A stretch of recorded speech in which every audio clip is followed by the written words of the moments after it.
1, 2, 3, écarte, voilà. C'est l'histoire d'une reconversion réussie, car bien anticipée, avant même la fin d'une carrière que les murs de son cabinet de kiné résument en 5 maillots. Et ton genou droit, comment il rentre? Un Rivesal, bien sûr, un l'USAP, l'équipe de France, Colomiers et Brive. Retour aux sources, Farid Sit s'est installé dans son village natal de Rivesaltes, comme un certain Bernard Gouta, l'actuel entraîneur de Clermont. 2 enfants de la cité du Réard, aujourd'hui rasés pour cause d'inondations à répétition, où il nous avait emmenés en 2002, alors qu'il faisait côte à côte les beaux jours de l'USAP. Ce terrain est important pour nous quand même. C'est ici que notre carrière a débuté, entre guillemets.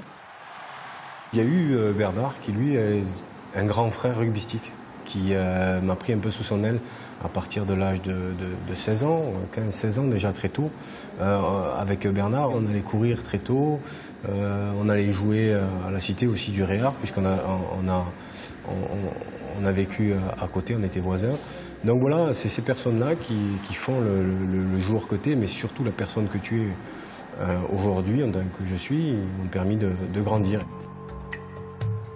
Gouta et Sid, 2 enfants et petits-enfants de harkis dont l'histoire est liée au camp de Rivesaltes. Ces baraques ont hébergé tour à tour républicains espagnols, juifs, tziganes et ces familles de soldats algériens qui avaient choisi de rester fidèles à la France. Aujourd'hui, sur place, c'est un mémorial qui raconte le parcours de ces réfugiés d'un XXe siècle maudit. Le mot là, indésirable, il y a des choses qui sonnent un peu fort.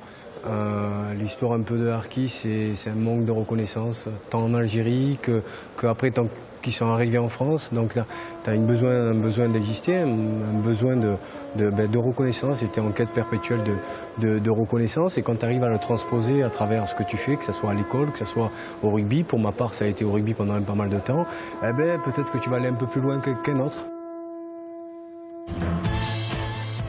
Une force de caractère qui va permettre à cet ailier de poche d'effectuer une carrière de 16 ans au plus haut niveau, consacrée par un titre de champion de France en 2009 avec l'USAP.